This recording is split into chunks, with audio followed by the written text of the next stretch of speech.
Daí, turma, tranquilo aí? Olha só, em relação à nossa prova, né, eu achei importante a gente bater um papo aqui para ter um feedback a respeito do que eu estou corrigindo as provas e vendo aqui quais os pontos que eu acho que tem que ser corrigido no momento de vocês confeccionarem as peças. Então eu anotei alguns tópicos e vou passar para vocês aqui, que eu entendo que é importante. Primeiro, assim, a identificação de qual seria a peça a ser utilizada. Bom, considerando que é um acórdão do Tribunal de Justiça, caberiam a princípio aí embargos de declaração, se houvesse omissão, obscuridade, contradição, no prazo de 5 dias. Também o recurso especial ou extraordinário. Na hora de fazer a opção por qual das duas peças fazer, tem que ver se a decisão ela contrariou a Constituição Federal ou a legislação federal, nesse caso específico aqui. Então, em tese, caberia sim uma das duas, desde que a peça viesse fundamentada com uma ou com outra. A parte do cabimento, galera, do especial e extraordinário, ela é muito importante.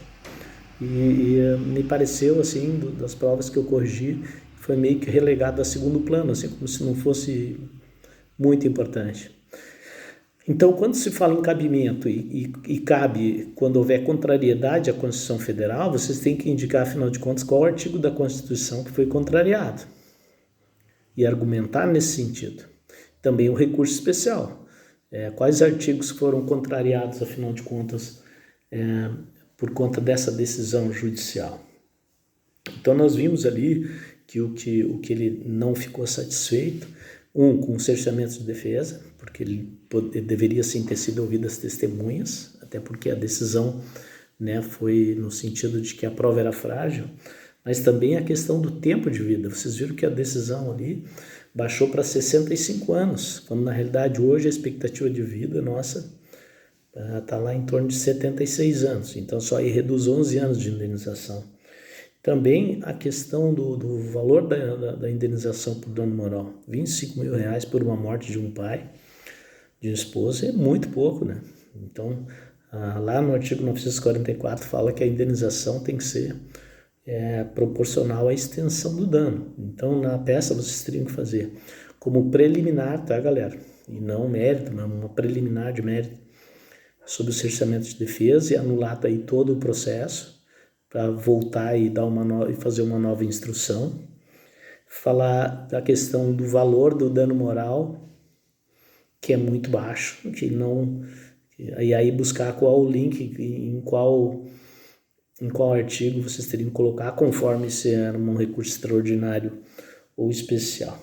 E também a questão do pensionamento, né, que ficou em 1,5 salário mínimo, quando na realidade a expectativa dele, logo em seguida da formatura, era de ganhar mais que 2 salários mínimos, ou seja, R$3.600. Então esses pontos teriam que ser debatidos. Questão da repercussão geral, né, que no recurso extraordinário tem que ser falado em algumas peças que quem fez o recurso extraordinário pelo menos não aprofundou. Também no cabimento em relação ao recurso especial, o pessoal não mencionou qual o artigo de lei, afinal de contas, que estava sendo contrariado dentro da legislação federal, e sim, tem que ser feito, porque só cabe se contrariar a lei ou a Constituição, então tem que indicar qual é o artigo, afinal de contas, o que foi contrariado para o tribunal, para o Superior Tribunal admitir esse recurso e também o Tribunal de Justiça. A questão do pré-questionamento, ou seja, que essa matéria foi objeto de discussão anteriormente, né? Vocês têm que ler mais a respeito do conceito de pré-questionamento, porque o que veio não está bem linkado com a realidade. Também a questão do pedido, tá, galera? O pedido ele tem que ser expresso, não é só provido, conhecido e provido o recurso. E se reportar aos termos da iniciais, você tem que dizer, olha, eu quero que seja provido para anular as decisões, possibilitando então a instrução do processo, caso Vossa Excelência não entenda que seja provido no sentido de majorar o valor do dano moral, bem como do pensionamento para o valor X e pelo período Y. Uma outra coisa que eu notei e que poucos alunos fizeram foi dividir por tópicos, como a gente já vinha insistindo o semestre todo, galera. Cada assunto um tópico. Então, vamos falar de dano moral? Dano moral. Fala dano moral. Vamos falar de cerceamento de defesa? Título, do cerceamento de defesa. Falar de dano material? Dano material. Vamos falar da culpa e da prova? Da prova ou da culpa? Da prova. Enfim. E aí eu vi muitas peças ali, tudo meio que embolado, tudo junto, assim. Eu tento que extrair o conteúdo de dentro de uma peça. O avaliador do exame de ordem, de concurso, não vai ter essa paciência que eu estou tendo aqui. Então, cuidem disso. Se coloquem no lugar de quem vai avaliar, ou do juiz, ou do desembargador. Não coloquem todos os assuntos misturados, sem dividir isso, porque vocês vão ver que vai dar muito mais trabalho para quem tem que avaliar o que vocês querem, afinal de contas. E para quem for analisar também, tecnicamente, a prova de vocês, se vier tudo embolado, a avaliação vai ser baixa. Outra coisa, o pessoal não se preocupou em colocar do direito, né, que tem a doutrina e jurisprudência. Vocês têm que criar um capítulo para cada assunto do direito. Por exemplo, dano moral. Por que aquele valor que o juiz reconheceu que é devido foi fixado num valor tão baixo? Que critérios deve se utilizar? A morte de um filho, ou a morte de um pai, de uma mãe, como ele pode ser mensurado? É muito difícil, né?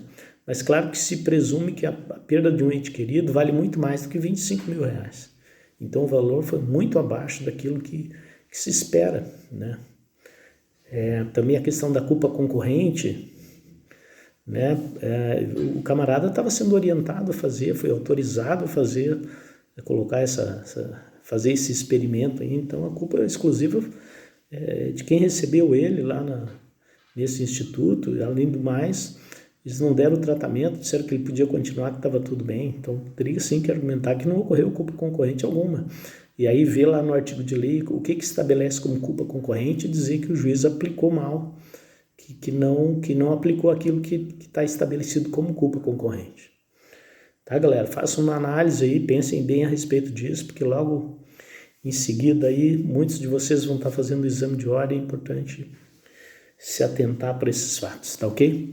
Eu vou começar a corrigir as provas, pastas. As provas já corrigi quase todas, as pastas, e eu espero até amanhã, no final da tarde ou à noite, publicar as notas de vocês. Um grande abraço, até mais ver.